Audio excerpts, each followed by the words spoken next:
Ada satu adik-adik di Perelak, dia itu anak PAUD, maaf TK, dia tuh nabung tiap hari itu Rp1.000 dari jajan orang tuanya untuk nyumbang ke kita. Jadi tiap bulan tuh dia kirim sekitar 24.000, 23.000 gitu dan sebagainya. Kan ada hari libur beberapa ya. Jadi ini kan semakin menarik nih, Yap. kalau saya mau ulik ya. Ini kan jarang sekali, apalagi di saat kita melihat situasi Aceh. Yap. Masih ranking 1 di Sumatera, kemiskinan dan juga nomor 6. Ya. Berarti Edi masih merasakan bahwa memang di lapangan, memang sogianya masyarakat Aceh memang sangat miskin. Saya ingin melihat bahwa apa yang kami lakukan ini bagian dari inspirasi saja, bahwa saya ingin mengatakan bahwa banyak sekali orang yang mencintai negara ini. Banyak sekali orang yang mencintai bangsa ini, daerah ini dan sebagainya yang dengan kekuatan apapun dia ingin melakukan sesuatu dengan dengan semampunya gitu.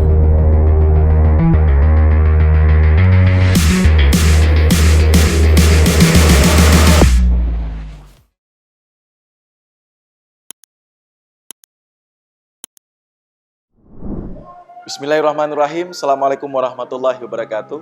Salam sehat, sahabat teras yang dimuliakan Allah Subhanahu wa taala. Hari ini kita pada edisi yang keempat.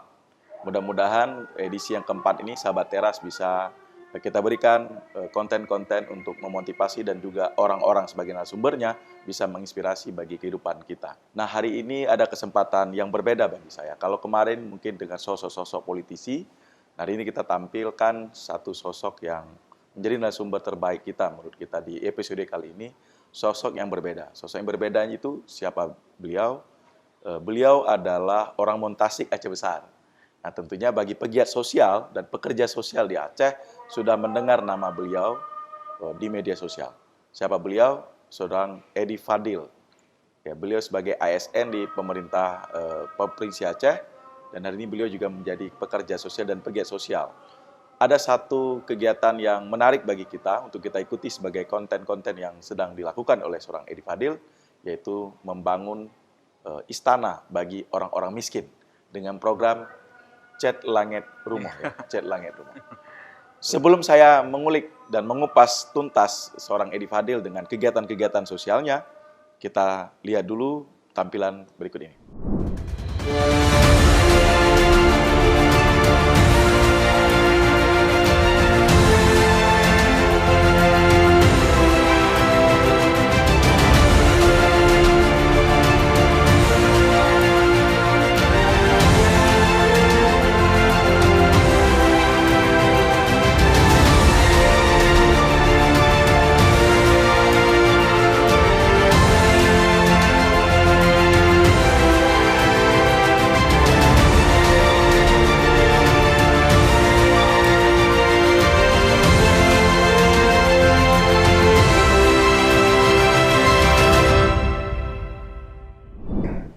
Sahabat teras, tadi kita sudah tampilkan beberapa cuplikan yang mungkin itu menjadi keseharian dan kegiatan-kegiatan yang dilakukan oleh seorang Edi Fadil. Kalau kita lihat dari sisi lainnya, Edi Fadil ini tentu kita tahu bahwa banyak kegiatan-kegiatan yang sudah dilakukannya. Nah, untuk mengupas dan seluruh dari rangkaian kegiatan-kegiatan sosial itu, nah kami menyempatkan agar Edi Fadil bisa memberikan ruang kepada kita, sahabat teras bisa mendengarkan, bisa melihat secara langsung apa yang menjadi capaian-capaian dan keinginan Edi Fadil dalam kegiatan-kegiatan sosialnya. Yuk kita ulik dengan pertanyaan pertama. Makasih sudah disempatkan waktu Sama-sama. di ruang teras ini. Itu adalah ruang kita berbicara untuk menginspirasi dan juga memotivasi bagi anak-anak muda, terutama sekali bagi anak-anak muda kita di Aceh. Edi ini sosok yang dianggap sedang digandrungi oleh para pegiat dan pekerja sosial di Aceh. Nah, tentunya kami ingin tahu lebih dekat seperti apa sih keseharian Edi Fadil dalam kehidupan, mengatur waktunya, baik sebagai ASN, kepala keluarga hari ini, dan juga untuk kegiatan sosialnya. Mungkin bisa disampaikan, Edi. Ya, terima kasih. Pertama, saya pikir ini terima kasih banyak teman-teman tim Bang Safar, ini Teras ya. Ya, Teras namanya untuk kesempatan bagi saya, ini kesempatan untuk berbagi sama-sama sebenarnya, dan tentu saya akan belajar banyak juga di teman-teman begitu ya. Bagaimana cara mengatur waktu hari-hari, saya pikir ya hampir sama seperti teman-teman lain, bahwa kita ada 24 jam sehari begitu. Kebetulan saya bekerja di pemerintah, jadi dari pagi sampai sore tentu di kantor begitu ya. Kemudian sore kebetulan kami punya satu tempat balai pengajian lah, Ya. di belakang rumah itu paling malam sama teman-teman pengajar itu di balai, meskipun saya tidak terlalu aktif mengajar begitu. Kemudian ya biasa saja paling Sabtu Minggu bersama anak-anak ya ke tempat-tempat yang bagi kami menarik ya, tidak mesti hal-hal yang mungkin sudah umum, apa ya, mungkin pantai, tempat pembelajaran dan sebagainya, tapi sering kami misalnya ke tempat-tempat yang tidak terlalu umum, misalnya ke tempat pembangunan rumah begitu, ke program-program sosial yang teman-teman relawan lakukan. Jadi kita bareng-bareng bersama anak-anak biasanya di Sabtu Minggu begitu, Bang. Yang lainnya normal saja, biasa seperti orang lainnya begitu. Jadi kan semua orang kan melihat sosok Edi adalah sosok yang menginspirasi. Inspirasinya adalah dalam kegiatan sosial dan bagi pegiat sosial ini sesuatu yang kehadiran Edi ini cukup dirasakan, terutama sekali bagi orang yang sudah Edi bantu dalam kegiatan sosial itu sendiri. Ini inspirasi awalnya ini mau tertarik untuk melakukan kegiatan sosial seperti yang Edi sampaikan hari ini ya, tentang Cat Langit, membangun rumah impian atau istana bagi orang-orang miskin. Inspirasinya dari mana nih? Ya, pertama saya harus klarifikasi bahwa ini bukan kegiatan saya ya, bahwa saya lebih melihat ini kegiatannya teman-teman relawan ya. Karena seperti di awal tadi saya sampaikan bahwa saya sebagian besar waktunya itu sudah habis memang untuk di kantor. Jadi dari pagi sampai sore, bayangkan jam 8 sampai jam 5 itu udah di kantor gitu ya.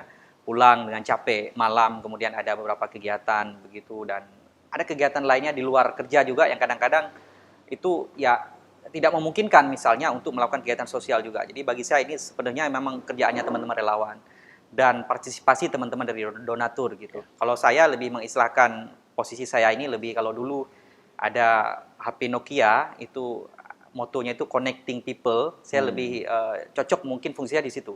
Jadi lebih kepada menghubungkan antara teman-teman relawan dengan donatur, dengan penerima manfaat dan sebagainya. Jadi di situ bermain seni komunikasi dan sebagainya gitu ya. Sedangkan programnya sendiri sebenarnya teman-teman relawan yang punya gitu. Nah, inspirasinya dari mana gitu? Saya sendiri apa ya? Ini hal yang terjadi dengan alamiah saja, bahwa tidak ada hal yang filosofi seperti apa dan sebagainya, tapi saya membayangkan bahwa ini hal yang alamiah saja berjalan dengan sendirinya. Jadi awalnya memang saya malah membayangkan ini kegiatan yang iseng saja begitu. Jadi awalnya kebetulan kami ada teman yang melapor bahwa ada rumah nggak layak huni di salah satu desa di Sawang, Aceh Utara begitu. Dan waktu itu kita jalan bersama teman-teman dan kita melihat bahwa memang rumahnya tidak layak, dan waktu itu kita melakukan beberapa kegiatan penggalangan dana begitu. Waktu itu saya teringat kami melakukan dengan cara yang unik, Bang. Jadi kalau mungkin biasa orang ya galang dana, ayo nyumbang macam-macam gitu ya. Waktu itu saya melakukan satu tantangan di media sosial saya, Facebook waktu itu. Saya buat tantangannya one like, one comment 100.000 gitu. Jadi intinya adalah saya ingin katakan bahwa ayo kita mau bantu rumah ini gitu. Waktu itu ada satu rumah yang sangat tidak layak, satu keluarga dengan hanya satu ruang saja. Itu saya mengajak teman-teman, kalau teman-teman nge-like status saya itu dia harus bayar 100.000, kira-kira begitu. Ya, atau itu iseng ya? Iya, iseng. Karena apa? Karena saya tidak nyangka orang akan mau bayar gitu.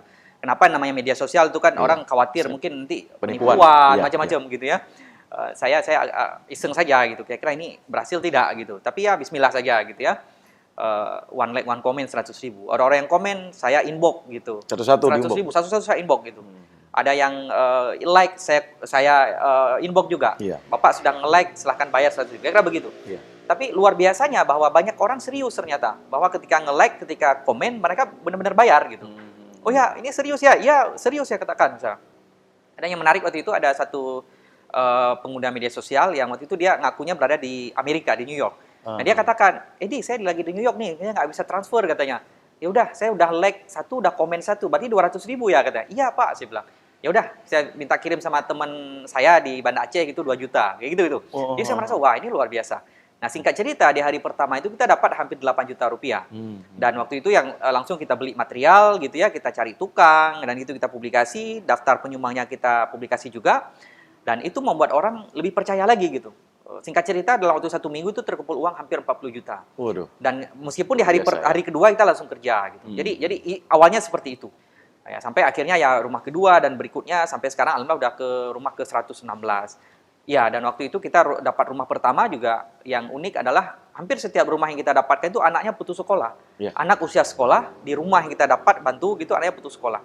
Dan kebetulan jadi inspirasi bagi kita berikutnya bahwa wah kita buat program beasiswa. Sampai kita udah bantu 200 lebih anak gitu. Kemudian kita berpikir bahwa oke, kita bantu rumah itu, tapi orang miskin tetap miskin gitu. Kenapa? Mereka tidak punya penghasilan gitu. Malah ada hal tertentu yang kita dapatkan bahwa orang dapat rumah itu jadi lebih terbeban. Kenapa? Dia dulu nggak ada listrik, sekarang ada listrik. Oke. Dia harus bayar listrik dan sebagainya. Betul, betul. Sekarang waktu itu kita ada inspirasi baru, kita kasih bantuan modal usaha. Jadi sekarang paling kurang kita udah bantu 72 keluarga yang dia selain dapat rumah juga kita kasih modal usaha agar dia mandiri secara keuangan. Ya. Sudah 106 rumah. 116. 116 rumah. Ya. Kemudian juga ada program beasiswa. Ya, Nah, sekarang sudah 200-an lebih, 235 lah. Ya. Kemudian juga untuk modal usaha juga. Ya. Berarti kan kegiatan sosial bukan hanya infrastruktur untuk rumahnya saja, Ya. tapi juga untuk bertahannya secara ekonomi. Betul. Itu juga dengan modal usaha tadi. Betul. Edi, ini kan semakin menarik nih Ya. kalau saya mau ulik ya. Ini kan jarang sekali, apalagi di saat kita melihat situasi Aceh. Ya. Masih ranking 1 di Sumatera, kemiskinan, dan juga nomor 6. Ya. Hmm. Berarti Edi masih merasakan bahwa memang di lapangan, memang sogianya masyarakat Aceh memang sangat miskin ya? Artinya gini, saya bicara kemiskinan memang rumah ini salah satu saja ya. Saya pikir bicara kemiskinan bicara hal yang sangat luas ya. Bicara ada investasi Ya, di situ, betul. bicara ekonomi di situ, bicara pendidikan di situ, bicara kualitas kesehatan di situ, dan bicara banyak hal. Rumah itu hanya salah satu dan kalau nggak salah saya itu hanya menyumbang sekitar dari faktor penghitung untuk satu level kemiskinan itu hanya sekitar hampir 2% saja. Jadi kecil gitu untuk rumah. Kalau saya tidak salah begitu ya, 2% saja. Jadi tapi ini bagaimanapun bahwa ketika bicara rumah, kita bicara hal lainnya gitu. Bayangkan seperti ini, misalnya kita bicara isu stunting. Iya. Stunting. Gizi buruk ya. Memang secara sekilas mungkin kita melihat tidak ada hubungannya. Tapi sebenarnya stunting ini sangat berhubungan dengan Pasti, bicara rumah. pasti. Misalnya ketika si ibu hamil, dia tinggal di satu rumah, kondisi sanitasinya buruk, itu akan sangat berpengaruh pada kualitas kehamilan dia, pada kualitas janin yang dia kandung dan sebagainya. Ketika seorang anak bayi katakan tumbuh di satu rumah dengan kondisi sanitasi yang buruk, itu akan berpengaruh pada perkembangan dia, berpengaruh pada pendidikan dan sebagainya. Kira-kira begitu, sehingga kalau saya ingin pisahkan hanya rumah saja, itu mungkin faktornya kecil saja kalau menurut saya. Dan itu ada teorinya memang sebenarnya. Tapi ketika ini kita hubung-hubungkan dengan banyak lainnya, rumah ini menjadi penting gitu. Jadi ketika bicara rumah, kita juga bicara kesehatan di situ. Kita juga bicara pendidikan di situ. Kita juga bicara sosial budaya di situ, pola hubungan antar keluarga dan sebagainya. Kita juga bicara agama di situ. Bagaimana pola hubungan antara keluarga, suami, istri, anak-anak dengan rumah yang sangat sempit misalnya, bahkan tidak ada kamar dan sebagainya, itu bagaimana itu terjadi dan sebagainya. Bagi saya ini, jadi bicara rumah bahwa bicara kemiskinan mungkin hanya bagian kecil, tapi ketika kita hubungkan dengan banyak faktor, ini menjadi sangat penting. Kira-kira begitu. Jadi ini kan peran Adi sebenarnya harus diapresiasi dong oleh pemerintah. Ini kan tanggung jawab dan peran pemerintah juga harus ada dalam kegiatan-kegiatan sosialnya Adi. Sejauh ini, ada nggak pemerintah atau juga ada para pejabat ya, baik tingkat provinsi, Adi jadi SNI provinsi maupun kabupaten kota nih, kan banyak rumah yang seluruh kabupaten kota, 12 kabupaten kota kita di Aceh ini. Ada nggak yang memberikan apresiasi atau juga mensupport langsung gitu? Atau ada pihak-pihak lain yang kira-kira Adi bisa share ke teman-teman yang lain? Banyak sekali. Jadi dari segala macam komponen itu semuanya mendukung ya. Saya mungkin nggak spesifik sebutkan satu persatu. Siapa yang harus saya pastikan semua. Ada teman-teman dari pemerintahan, bahkan pimpinan-pimpinan pemerintahan di level mana saja, itu hampir semua itu berkomunikasi baik dengan kita. Dan mereka secara pribadi kah, secara kebijakan kah, itu tetap mendukung gitu. Ada teman-teman dari corporate, ada teman-teman dari swasta, dan segala macam. Saya harus katakan bahwa di program kita yang mendukung itu hampir semua komponen. Saya bayangkan sederhana saja, ada adik-adik di Perela, dia itu anak PAUD, TK, dia tuh nabung tiap hari itu Rp1.000 dari jajan orang tuanya untuk nyumbang ke kita. Jadi tiap bulan tuh dia kirim sekitar 24.000, 23.000 gitu dan sebagainya. Karena ada hari libur beberapa ya. Sampai ada ibu-ibu satu yang saya sampai hari ini tidak kenal, dia udah nyumbang 1 miliar lebih ke program kita gitu. 1 miliar lebih? Iya, saya belum kenal ibu-ibu ini segala macam. Dia udah nyumbang. Yang saya katakan apa? Adi nggak pernah cari tahu tuh ibu itu? Nggak pernah cari tahu, tapi pada akhirnya saya tahu sendiri gitu bahwa beliau orang Aceh gitu ya, udah berkembang usahanya di Jakarta segala macam. Yang saya katakan apa? Bahwa komposisi dari pendukung kita ini tuh banyak sekali gitu. Belum lagi personal ya. Ada teman-teman dari dewan, ada teman-teman dari eksekutif segala macam itu mendukung. Tapi saya ingin pisahkan bahwa antara gerakan sosial seperti ini dengan bentuknya gerakan pemerintah ya, bukan gerakan lah di pemerintah, program pemerintah. Program pemerintah Ya, bagi saya ya ini harus dilihat secara proporsional bahwa bicara pribadi, bicara program-program seperti ini kan itu sifatnya sangat sporadik ya. Sporadik, misal saya hitung saja, misal kita ini mulai 2015 baru bangun 116 rumah misalnya. Oke. Artinya kalau saya mau hitung-hitung paling sebulan kita 1 atau 2 rumah gitu. Kan sangat kecil sekali. Iya. Tapi itu sporadik sekali gitu ya. Tapi bayangkan pemerintah itu programnya sangat sistemik yang menjangkau banyak tempat dan sebagainya. Setahun misal pemerintah bangun sampai 5.000 rumah dan sebagainya. Tentu ini bukan pekerjaan yang mudah dan sebagainya. Tapi jadi bagi saya ingin melihat bahwa apa yang kami lakukan ini bagian dari inspirasi saja, bahwa saya ingin mengatakan bahwa banyak sekali orang yang mencintai negara ini. Banyak sekali orang yang mencintai bangsa ini, daerah ini dan sebagainya, yang dengan kekuatan apapun dia ingin melakukan sesuatu dengan dengan semampunya gitu. Oke. Artinya ada orang anak TK tadi dengan Rp1.000, dia menunjukkan cintanya kepada negara ini dengan Rp1.000. Yang sumbangsihnya Ya, itu ya. ada para tukang yang ketika kita bangun rumah itu mereka dari ongkosnya 16 juta biasanya misalnya, dia mau kurangkan sampai 12 juta saja. Berarti kan Dia menyumbang sisanya 4 itu juta. 4 juta dong. Artinya itu kecintaan dia terhadap bangsa ini. Cinta dan peduli juga. Peduli dia. Iya. Kira-kira begitu. Jadi Iya. saya ingin pisahkan karakternya antara program-program yang sifatnya sosial seperti ini ya, karitatif dan sebagainya gitu ya, filantropis dan sebagainya, dengan program-program yang sifatnya dari pemerintah. Kira-kira begitu. Ya sebenarnya kan ini juga tentu kan orang bertanya di awal ya. Yap. Seperti yang disampaikan bahwa posisi Edi awalnya itu iseng melihat satu rumah, kemudian berminat lah bagaimana cara membantu dengan isengnya di media sosial tadi. Yap. Nah itu kan berkembang. Yap. Terus lagi para donatur berkomunikasi, kemudian juga seperti ada pejabat, ada pihak-pihak corporate segala macam. Ini kan menjadi timbul pertanyaan baru. Pertanyaan barunya adalah tantangannya pasti orang kan mempertanyakan. Ini Adinya bagaimana melihat cara berpikirnya masyarakat nih. Kita nggak tahu nih ya. Baik pun kita belum tentu juga dipandang baik.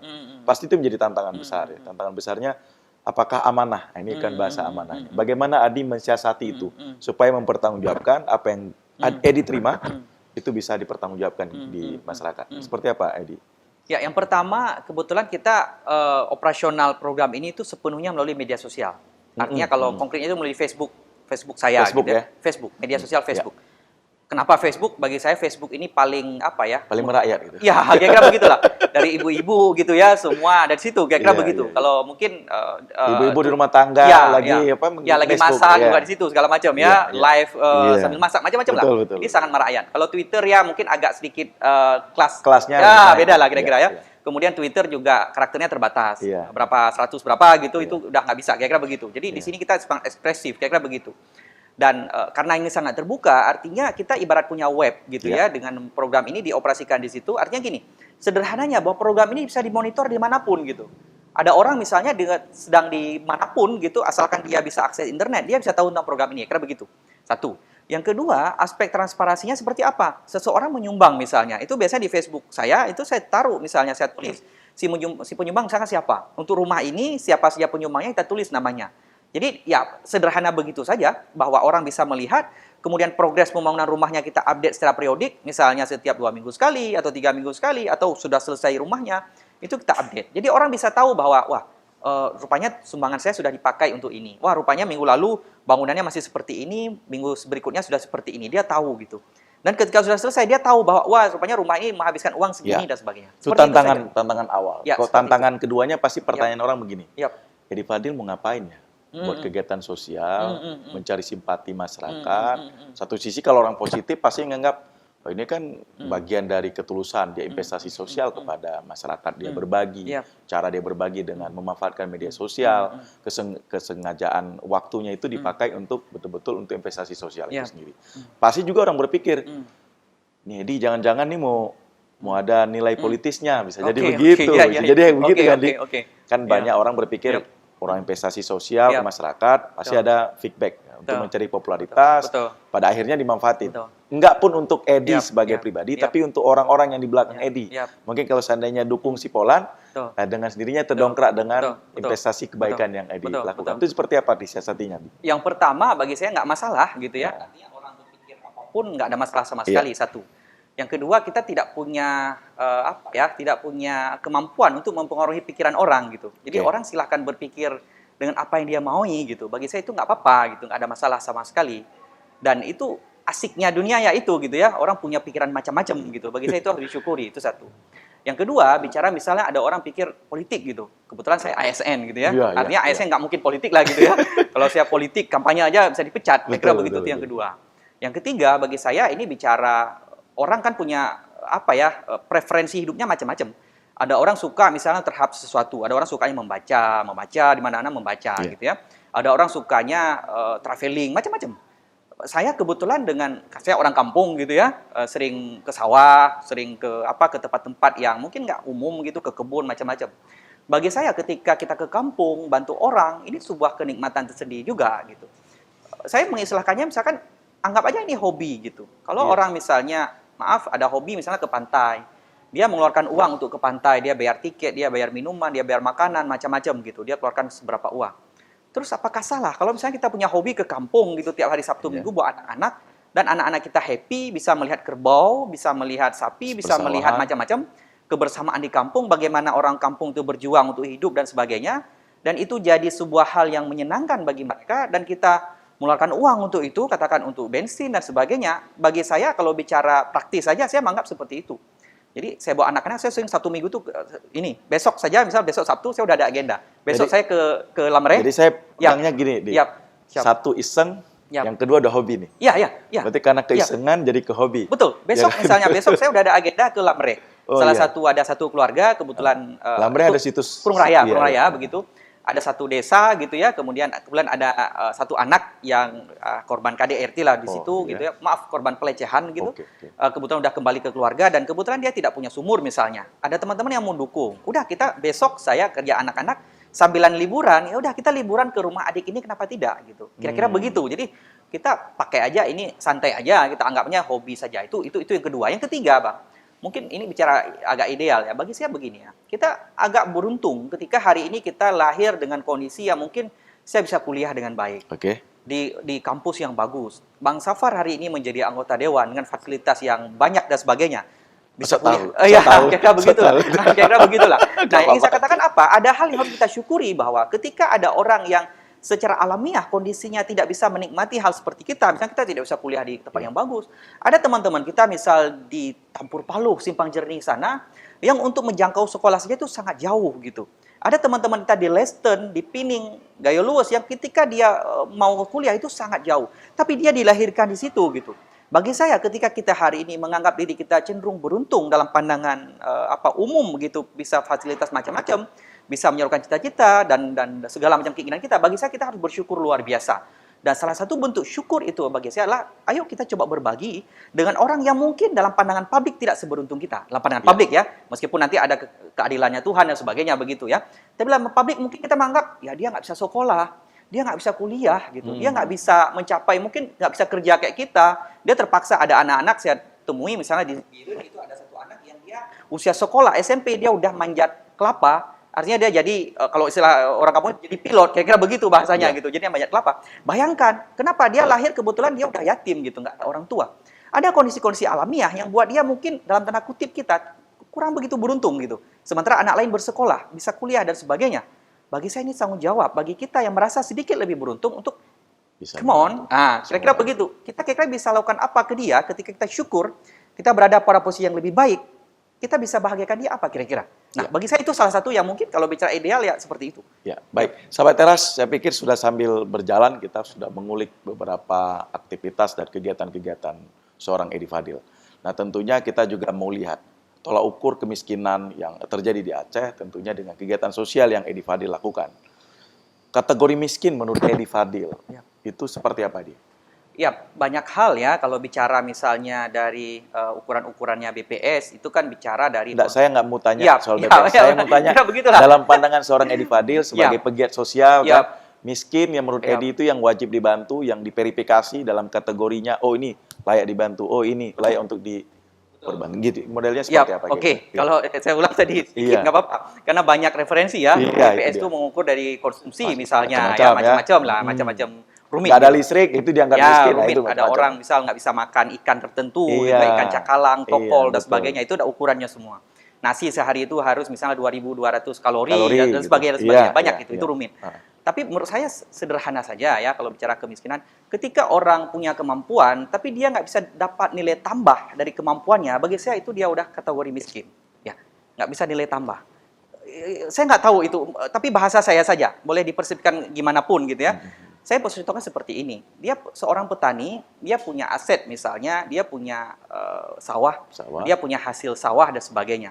Tapi dia hanya bisa padinya itu atau hasil kebunnya itu ya hanya untuk makan saja. Sehari-hari. Tidak ada nilai tambah dari hasil yang dia bisa usahakan begitu. Dia punya sedikit kebun, dia mungkin nanam sayur dan sebagainya, tapi tidak punya nilai tambah atas hasil taninya itu. Dia punya ilmu, tapi ilmunya itu tidak bisa menghasilkan yang buat dia itu lebih sejahtera dengan ilmu dia dan sebagainya. Bagi saya dia berada pada posisi yang dia lebih mungkin katakan miskin gitu. Ya, mungkin bahasanya seperti itu kategori ya, miskin. Kalau saya anggap sederhana begitu saja. Karena saya tidak menganggap mereka sebenarnya nggak punya apa-apa gitu. Mereka punya segalanya. Kita tidak bisa klaim misalnya orang di kampung itu lebih miskin dibanding kita. Ada hal tertentu yang dia punya banyak. Tapi kalau kita ukur dari segi harta, iya mungkin. Ya. Tapi kalau kita mengukur bahwa dia punya kemampuan, dia punya keterampilan, dia punya aset, dia punya hasil, dia punya kebun, dia punya sawah. Tapi sawah itu, kebun itu, pengetahuan itu, ilmu itu, keterampilan itu tidak bisa mengantarkan dia kepada kehidupan yang lebih baik. Bagi saya itu dia miskin. Gitu. Kira-kira rakyat kita ini dia punya apa, terus kita bisa bantu apa agar nilai tambah yang dia punya itu dia punya nilai tambah sehingga dia bisa lebih sejahtera.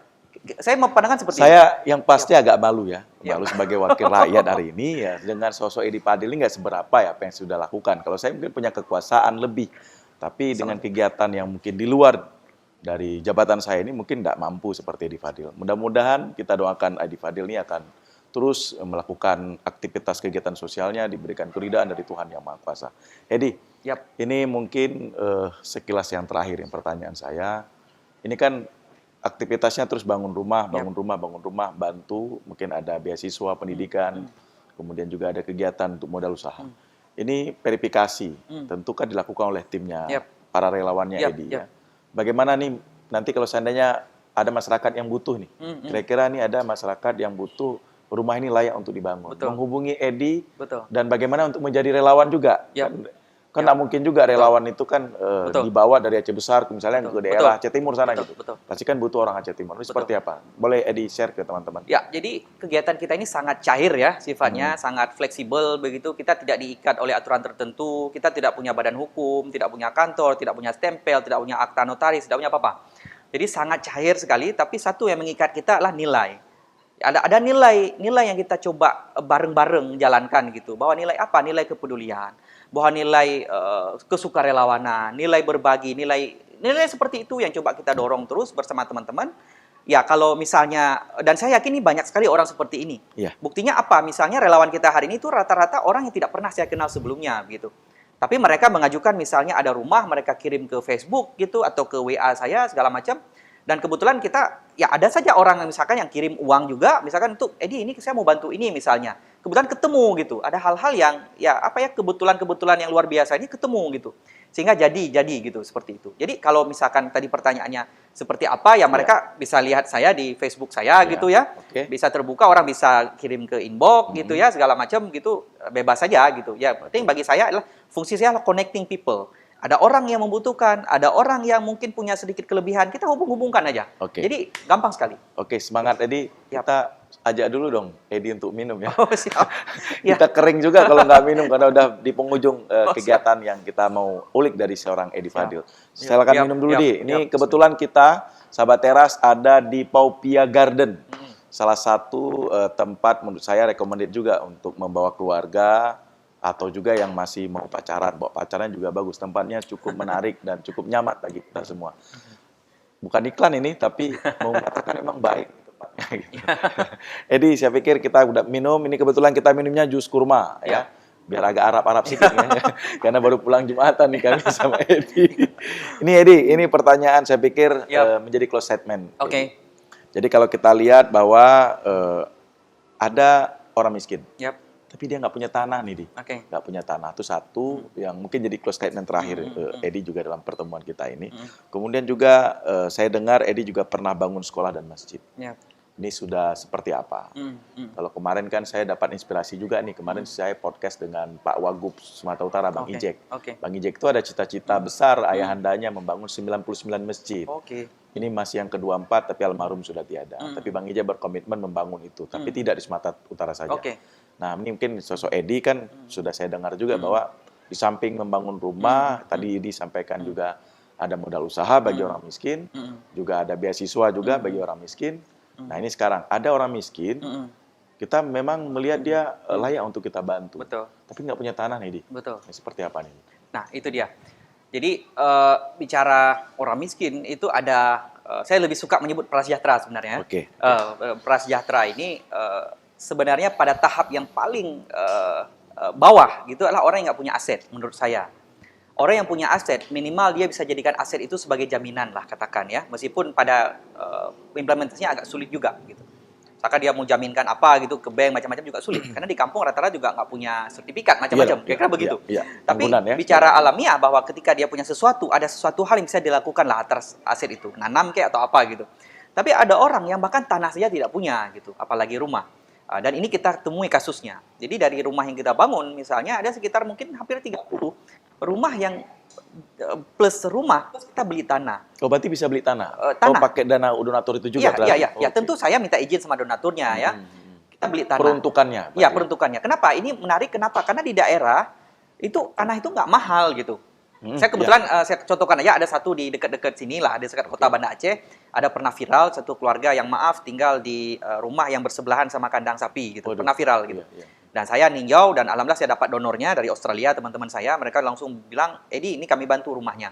Tapi ketika kami cek, itu tanahnya mahal betul gitu. Intinya adalah untuk satu rumah itu kita masukkan dana hampir 100 juta. Jadi saya nggak sanggup gitu, karena sangat mahal.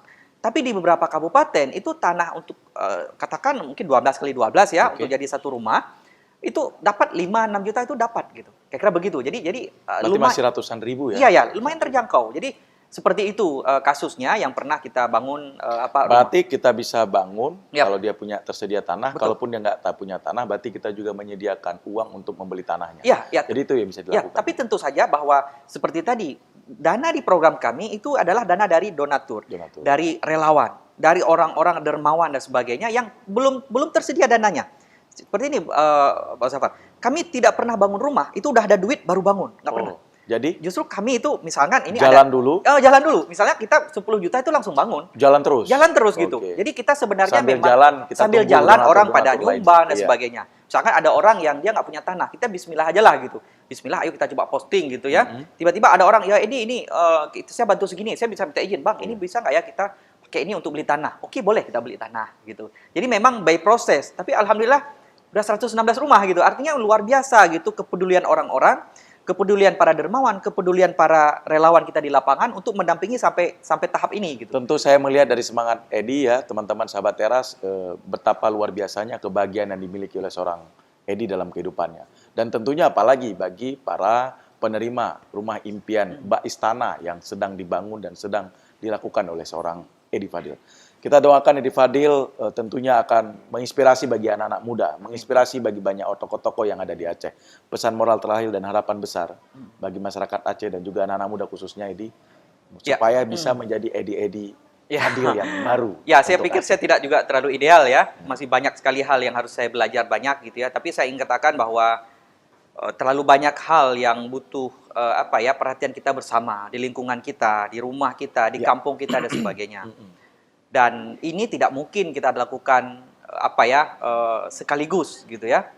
Bagi saya kita semua punya kemampuan masing-masing. Bagi saya kita punya kelebihan dan kekurangan masing-masing.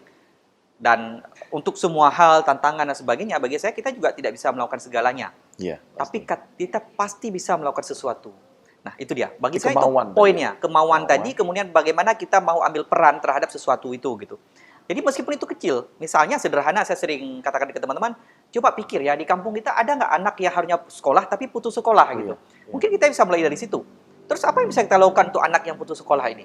Bisa jadi bukan hanya masalah uang, tapi ada terjadi masalah, misalkan dia nggak ada informasi gitu. Saya sering dapat anak-anak yang SMA, dia nggak dapat informasi terkait bahwa ada beasiswa, misal bidik misi dan sebagainya yang harusnya dia dapat informasi.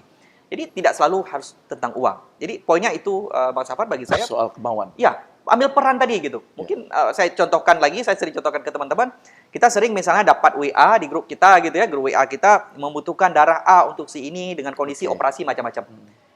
Coba kita refleksi, apa yang kita lakukan dengan WA itu? Rata-rata kita berbagi lagi gitu WA itu. Apakah salah? Enggak gitu. Tapi sebenarnya kita bisa melakukan lebih gitu. Kita punya potensi untuk ambil peran dan menyelesaikan kasus itu. Caranya seperti apa? Kita bertanya pada diri kita, darah saya apa ya gitu. Oh, dia butuh darah A. Saya cepet cari PMI terdekat apa? Kemudian darah saya A misalnya. Dan saya donor, kemudian saya WA lagi si yang butuh darah, saya katakan saya sudah sedekah darah, udah donor gitu dan selesai masalah kan. Artinya kita punya potensi masing-masing untuk menyelesaikan kasus. Tapi seringnya kita itu mengoper lagi kepada orang lain, berharap bahwa semoga ada orang lain di sana yang menyelesaikan kasus ini. Padahal bayangkan mungkin minggu depan WA ini akan mengalir ke kita lagi, akan masuk ke kita lagi tanpa kita tahu si pasien ini udah meninggal kah? Sudah selesai operasinya kah? Atau belum operasi karena nggak ada darah gitu. Kita nggak mau ambil peran untuk menyelesaikan itu. Atau gini, kita tidak punya darah A. Tanyakan ke sahabat kita, orang kampung kita, saudara kita, keluarga kita. Kamu darahnya apa ya? Kira-kira begitu. Oh, ayo kita ke PMI yuk. Hanya dengan sedikit usaha, sudah memutus mata rantai tadi. Selesai, ada darah. Itu sederhana saja, tapi menurut saya itu berlaku untuk semua hal. Ketika kita mau ambil peran, pasti ada sesuatu yang bisa kita selesaikan.